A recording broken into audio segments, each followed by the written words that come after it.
गाथा तेरी प्यारे दिल को भारी।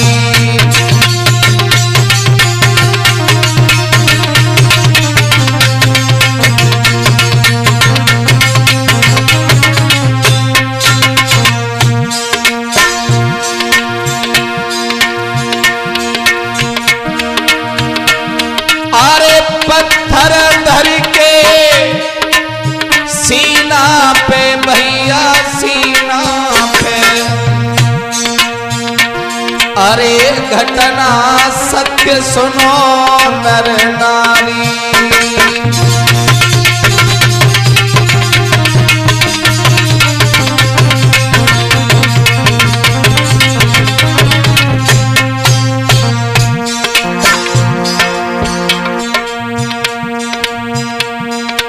हाँ भाइयों, सत्य घटना 2020 की आपके सामने प्रस्तुत करने के लिए जा रहा हूं। और जहां तक हो वहां तक इस कैसेट को फैलाना, किसी बहन के साथ ऐसी घटना ना घटे, क्योंकि इस घनघोर कलयुग में कुछ भी हो सकता है।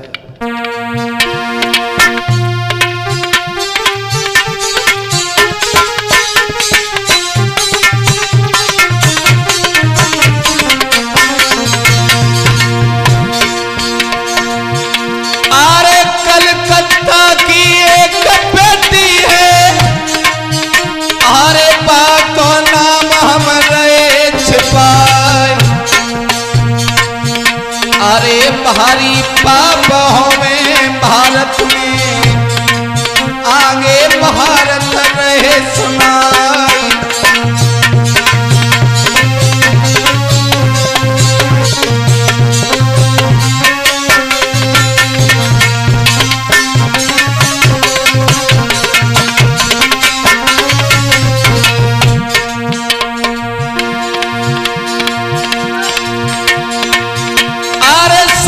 संपन्न परिवार पिता को, अरे बेटा बेटी रहे कमाए। अरे बेटी 40,000 कमावे, अरे प्राइवेट नौकरी करे हर साल।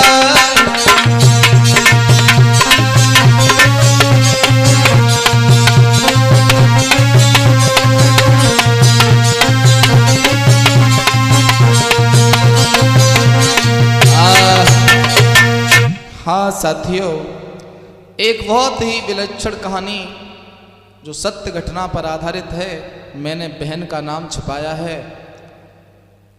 आइए, सोशल मीडिया पे आप लोगों ने पहले भी सुन रखा होगा, अगर नहीं सुना है तो इस कहानी को ज़रूर फॉरवर्ड करें, लोगों तक पहुंचाएं, जागृति बढ़ाएं।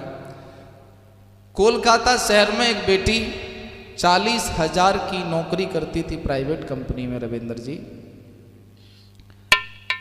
तो जब बहनें नौकरी करती हैं तो उनकी सहेलियां भी नौकरी करती हैं, दोनों साथ में रहती थी। 40,000 उस लड़की को मिलते थे। उसका एक भाई है और अपने पिताजी का और अपने परिवार का, दोनों बहन भाई बहुत अच्छे से ख्याल रखते हैं। तभी एक दिन एक सहेली ने उस लड़की से एक बात कही, बहन जो 40,000 कमाती है उससे, कि मेरे लिए दिल्ली से एक ऑफर आया है नौकरी का और 1 लाख रुपया सैलरी है।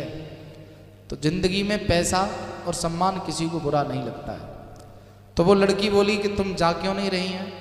तो उस लड़की ने कहा, बहन तुझे 40,000 मिलते हैं, मुझे भी 40,000 मिलते हैं, लेकिन मैं इसलिए नहीं जा रही हूँ कि मेरे घर वाले इजाज़त नहीं दे रहे।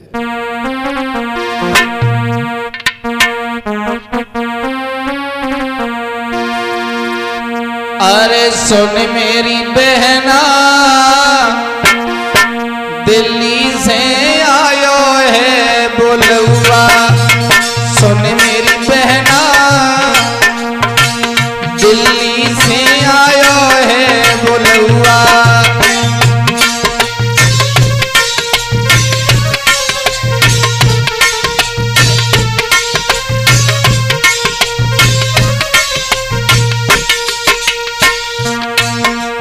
लड़की बोली तेरा भाई भी नौकरी करता है, तू भी करती है, मेरे तो घर में भाई ही नहीं है, मैं ही अकेली हूं, मैं दिल्ली नहीं जा सकती हूं, कोलकाता से दिल्ली बहुत दूर है।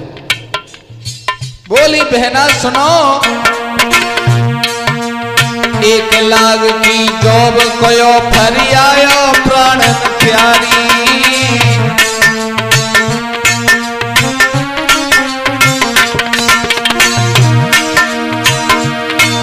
अरे मेरे भाग्य में ना है नौकरी, हरे लड़ रहे हैं परिवारी।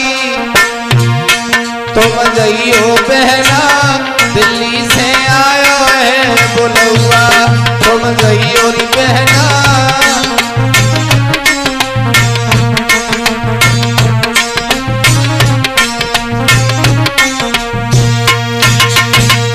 उस लड़की ने अपने पिता से, अपने भाई से कहा भैया 40,000 मिलता है, 1 लाख की नौकरी का ऑफर दिल्ली से आया है। पिता ने पूछा पुत्री कौन सी जगह जा रही हैं? बोले पिताजी ऑनलाइन बुलावा आया है और वैकेंसी है एक जगह, 1 लाख रुपया मिलेगा मुझे, मैं जा रही हूँ। तो हर माँ बाप कोई नहीं चाहता है कि हमारे बच्चे हमसे दूर प्रदेश में जाएं, लेकिन घर के हालात थे ऐसे। वो बेटी बहुत देखने में सुंदर थी रविंद्र, और वो समय उचित पा करके आरे करके ट्रेन को सफर रे वो दिल्ली गई है आई।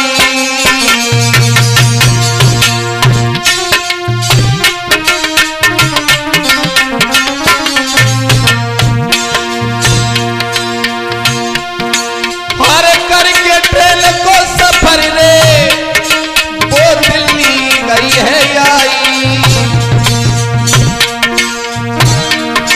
हर गई पते पे आई रे, और गई पते पे आई रे, तनिक नाई घबराई।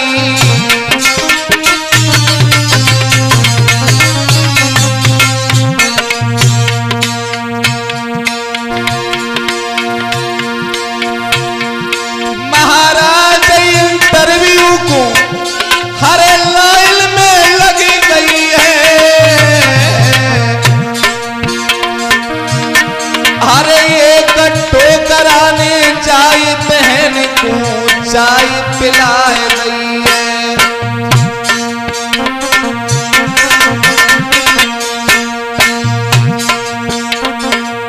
भैया बड़े गजब की बात, कहानी दूसरी बदल गई। भैया बड़े गजब की बात, कहानी दूसरी बदल गई।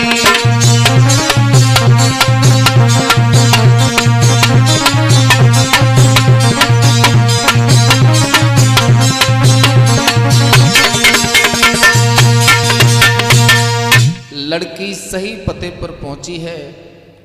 और श्रोताओं, कोलकाता से दिल्ली पहुंचने के बाद भी बेटी हारी नहीं, क्योंकि उसके कुछ सपने थे कि मैं अपने माता पिता को बहुत खुश रखूंगी, छोटा भाई है उसे भी खुश रखूंगी। और इंटरव्यू के लिए वो लाइन में लगी, तब तक एक डोकर आए हैं बुजुर्ग, उन्होंने उस बेटी को चाय पिलाई, और उस बेटी ने रविंद्र जी चाय पी भी ली, क्योंकि किस पे भरोसा किया जाए, कोई जवान होता तो भरोसा नहीं करती। बुजुर्ग व्यक्ति ने चाय पिलाई, चाय पीने के बाद वो बेटी बेहोश हो गई। उसे 15 घंटे बाद होश आता है, और वो किस जगह पर मौजूद थी कि एक आता है और 10 जाते हैं, और बेटी की इज्जत लूटी गए।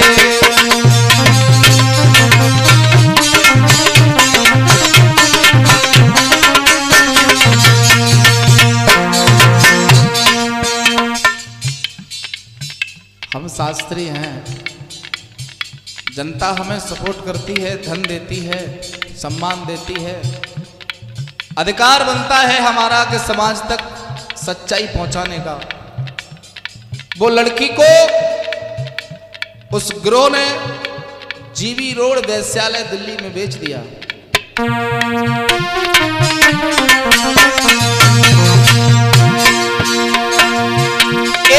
आता है बस जाते हैं के बेटी की इज्जत लूट रे,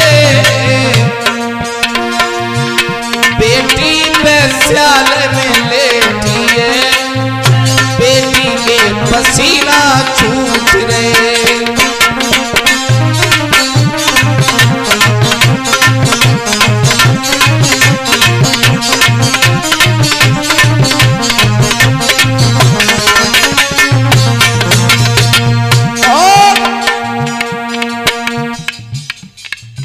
उस बेटी को ऐसा नशीला पदार्थ खिलाया है कि उसके हाथ पैर चलते नहीं हैं।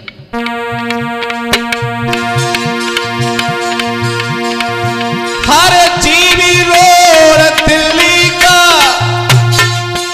वो 68 नंबर कोठा है कि कहां सपने लेके आई थी, दिल्ली में कहां सपने लेके आई थी, बेटी का भाग्य मां फूटा है।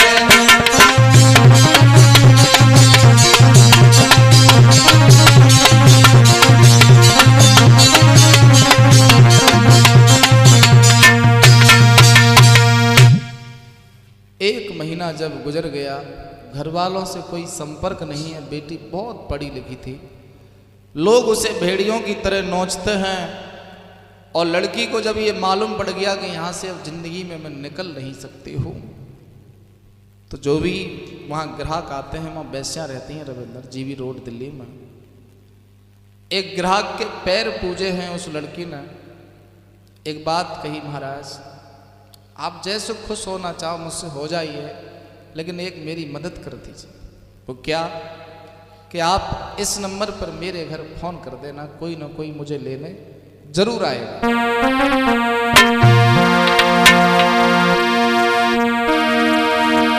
अरे एक ग्राहक को लड़की ने घर को नंबर दे दो,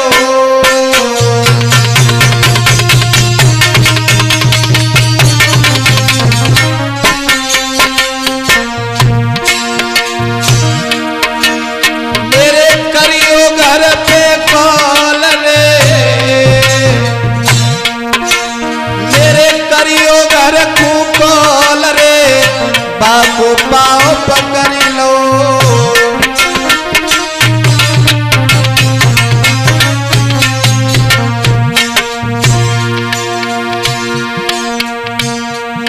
महाराज ग्राहक जब अपने घर आयो, अरे बनी बेस्या लड़की पे बाई तरस आयो।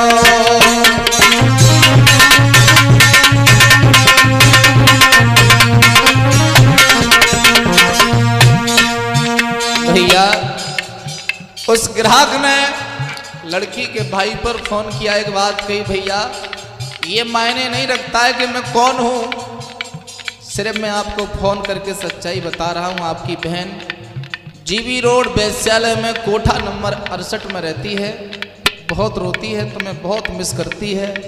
आप चाहते हो बचाना तो अपनी बहन को बचा लो।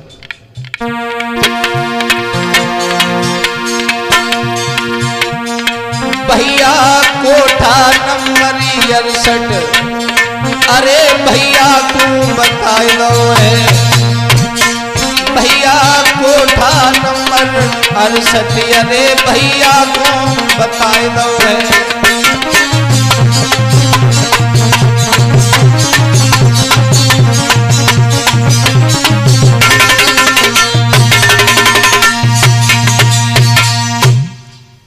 जब कलकत्ता में ये मालूम पड़ा कि हमारी बहन वहाँ रहती है, तो उस घर वालों के क्या हाल थे बेटा विकेश, रो रो के घर भर दिया है।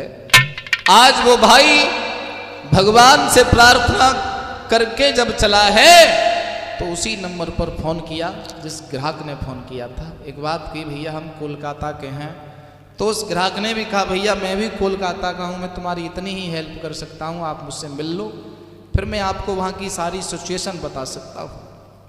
बोले मिलिए। एक गोपनीय जगह पर दोनों लोग मिले और वो अपनी बहन की याद करके दिल्ली में जाके रो रहा है। अरे करे बहना की याद वो भैया जब दिल्ली में आयो,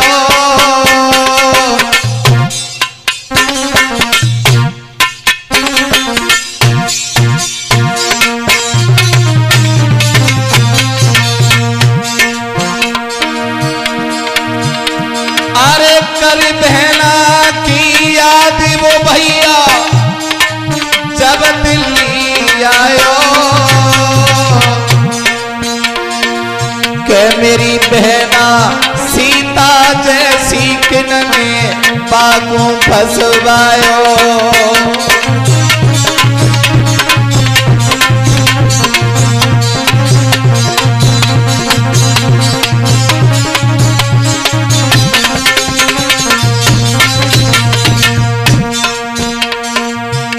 आज उस ग्राहक के पास गया और बोला भैया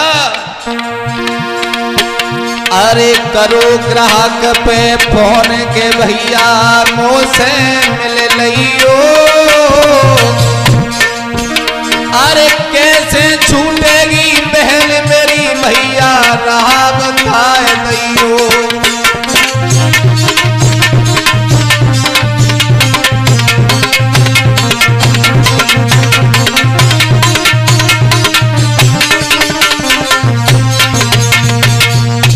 मेरे भगवत श्रोताओ, आज उस ग्राहक ने बताया कि भैया तुम्हारे अंदर कोई तासीर नहीं है, कोई ताकत नहीं है जो तुम अपनी बहन को यहां से निकाल ले जाओ।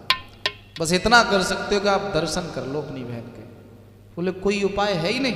बोले कोई उपाय नहीं। घोर कलयुग चल रहा है। एक अच्छी बेटी को, चरित्रवान बेटी को कैसे करके लोगों ने षड्यंत्र में फंसाया है। भक्तों, आज वो भाई पूछने लगा कि बहन से मिलूंगा कैसे मैं? बोले तुम्हें ग्राहक बनना पड़ेगा।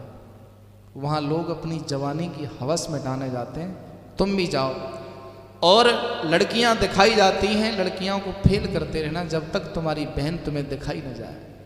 हुआ भी यही भक्तों। अरे भैया बेस्याले में आयो,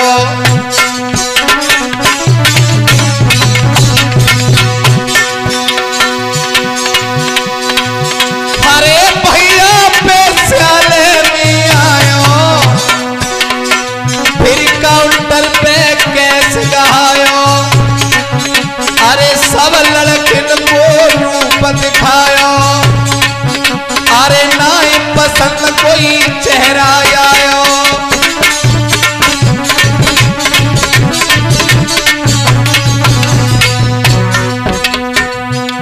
लड़का को लड़की दिखाई जाती है, बोल भाई मना कर देता कि इनमें कोई पसंद नहीं है।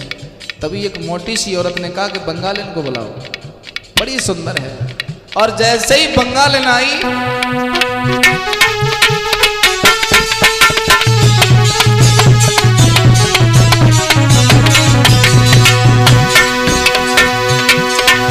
हरे जैसे ही बहना सम्मुख आई, अरे कई भैया ने नारी झुकाई। यही लड़की हमको चाहिए भैया, जा से दियो मिलवा।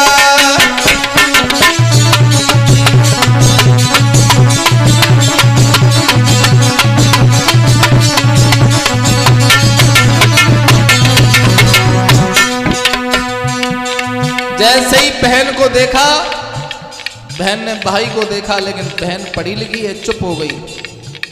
भाई ने कहा यही लड़की चाहिए, इसी से मिलना है मुझे। कोठा वाली पैसे बोलेंगे 500 रुपये और लगेंगे, और ले लो बिल्कुल, पर मिला दीजिए आप। आज अपने भाई का हाथ पकड़ के लोगों ने समझा ग्राहक है, अपने भाई को अंदर ले गई, जेठ भर के रोई तो भाई ने कपड़े से अपनी बहन का मुंह दबा दिया। क्योंकि दुख में जब बच्चा घिर जाता है तो कीक मार के रोता है। बहन को एक मुंह में कपड़ा रख दिया भाई ने कि ऐसे नहीं रोना।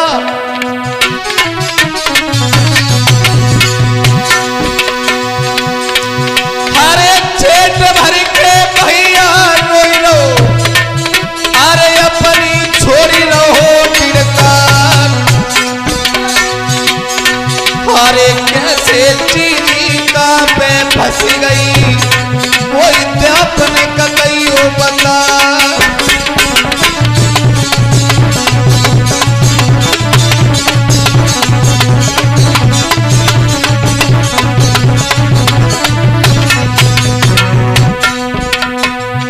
दोनों बहन भाई बात कर रहे हैं, भाई का पैर कांप रहे हैं, बहन के होठ कांप रहे हैं बात करते हुए। बोले बहन तू तो नौकरी करने आई थी। बोली भैया मेरे साथ षड्यंत्र हुआ है, चाहे वहां से मेरी सहेली ने कराया हो, चाहे यहाँ आके हुआ हो, मुझे मालूम नहीं है। सारा हाल अपने भाई को बताया। लोग दरवाजा खटखटाने लगे। बोले भाई टाइम हो गया, बाहर निकलो, दोबारा चार्ज देना पड़ेगा इतना ही। उसने दोबारा फिर चार्ज दे दिया। बोले मुझे अभी और रुकना है। तो देखो इसे कहते हैं पढ़ाई लिखाई। लड़की ने कहा कि भैया ये दिल्ली है और दिल्ली महिला आयोग की एक अध्यक्ष हैं, आप नेट पर देख सकते हैं उनका क्या नाम है।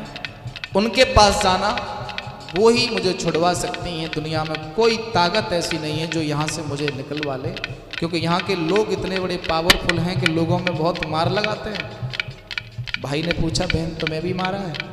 मैं जब जब जिद करती हूँ जाने की तो लोग मुझे बेल्टों से मारते हैं।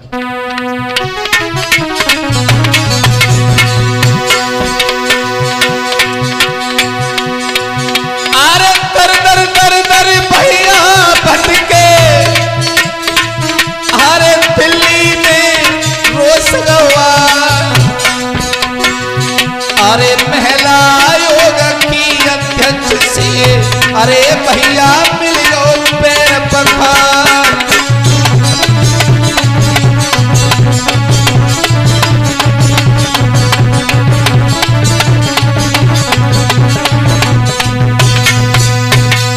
श्रोता बंधुओं, महिला आयोग की अध्यक्ष ने एक टीम का गठन किया है और एक बात कही, अगर तुम्हारी बहन है तो कैसे पकड़वाओगे? हम रेड डालेंगे वहाँ। बोले रेड पड़ जाएगी? बोले बिल्कुल पड़ जाएगी। अगर किसी के साथ नाइंसाफी हो, कोई वैश्या नहीं और उसे जबरन वैश्या बनाया जा रहा है तो ये कानूनी जुर्म है। बोले मैं कोठा नंबर 68 में मिलूँगा, अंदर से लॉक कर लूँगा, तुम सब आ जाना और छापा मार देना। तो श्रोताओं, मेरे कहने का मतलब है, तुलसीदास लिखते हैं ढोल गमार शूद्र पशु नारी सकल ताड़ना के अधिकारी। अगर आप शास्त्रों से भंग हो जाओगे तो आपके साथ ऐसी घटना हो सकती है। जो राजनीतिक कुत्ते होते हैं उस चौपाई को बड़े उल्टे सीधे तरीके से लेते हैं, लेकिन चौपाई क्या कहती है? ढोल माने ढोलक। अगर आप ढोल पर नज़र रखोगे कि धौंसा सही है कि नहीं है, चांटी अच्छी बोल रही है कि नहीं है, अगर तुमने उस पर नज़र नहीं रखी तो सुरभंग हो जाएगी। ढोल गमार, गमार परमात्मा बनाता है, धरती पर कोई गमार नहीं बनता है। और उस गमार, अगर किसी ने, परमात्मा ने उसे गमार बना दिया है तो इसका मतलब ये नहीं है कि वो गमार है तो उसे हम छोड़ दें। भाई वो तो गमार है ही, उसमें विवेक कम है, तो हमारा अधिकार बनता है कि हमें उसकी सुरक्षा करनी चाहिए, उसकी देखभाल करनी चाहिए, उसे समय से भोजन देना चाहिए। ढोल गमार शूद्र, और शूद्र पे भी राजनीति होती है हमारे देश में रविंद्र। शूद्र कहते किसे हैं? हर पुत्र अपने पिता के लिए शूद्र होता है, हर शिष्य अपने गुरु के लिए शूद्र होता है। शूद्र कहते हैं सेवक को। हर परिवार में हर पिता राजा होता है, हर पुत्र शूद्र होता है। ढोल गमार शूद्र पशु नारी, पशुओं के बारे में आप जानते ही हैं, पशुओं पर नज़र नहीं रखेंगे तो धोखा खा जाएंगे। ऐसे ही नारी होती है, चाहे वो हमारी बेटी के रूप में है, चाहे पत्नी के रूप में है, चाहे माँ के रूप में है, हमें उस पर नज़र बनाए रखनी चाहिए। कहाँ जा रही है, अकेले कहीं नहीं जाने चाहिए, ना छोड़ना चाहिए, तो शायद ऐसी घटना नहीं होंगी। अगर महिला आयोग की अध्यक्ष मदद ना करती तो शायद वो बंगाल की बेटी छूट नहीं पाती। और उस बेटी ने अपनी कहानी कैसे रो रो करके बयान की है, वो इंटरनेट पर वीडियो है उसकी, आप ज़रूर देखें सभी लोग, और इस कहानी को ज़्यादा से ज़्यादा शेयर करें। आगे से किसी हमारी बहन के साथ ऐसा नहीं होना चाहिए। अगर ऐसे लोग मिलते हैं तो कानून हाथ में लेने में रविंद्र कोई बुराई बात नहीं है। दुनिया में हर चीज मिल जाती है, लेकिन चरित्र हाथ में दोबारा नहीं आता है।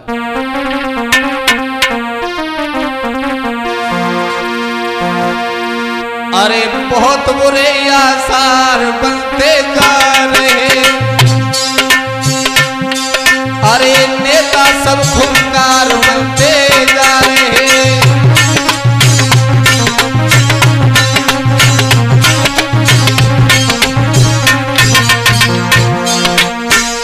लोग तुम्हें कानून का हवाला देंगे, लेकिन कानून से तुम्हारी मदद नहीं करते।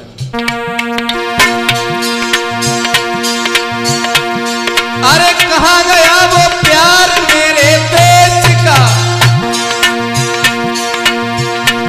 सब दोस्त गद्दार बनते जा रहे, बहुत बुरे आसार बनते जा रहे।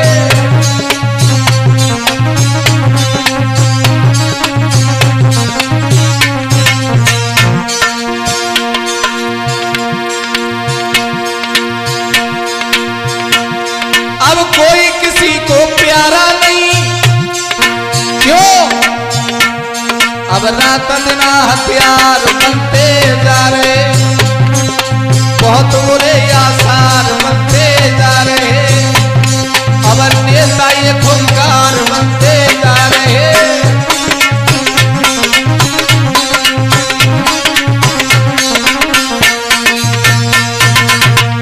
क्यों गा रहा हूं इस कैसेट को? एक बात मैं हमेशा कहता हूं, जो लोग जाति की राजनीति करें उन्हें इग्नोर कर दीजिए आप। आज वो बहन, शायद उसके ही प्रदेश के नेता अच्छे होते तो उसे वहां से छुड़ा लेते। लड़के ने क्षेत्र में भी फोन किया था रविंदर, लेकिन किसी ने उसे सराहा नहीं, किसी ने उसे बचाया नहीं।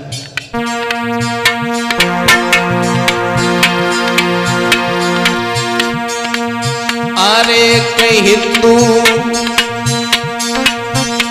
मत जात पात डारो,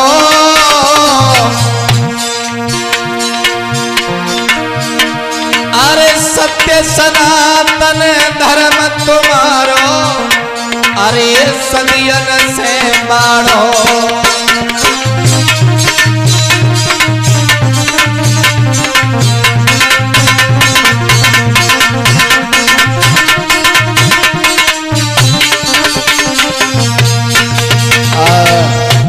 मेरे भैया,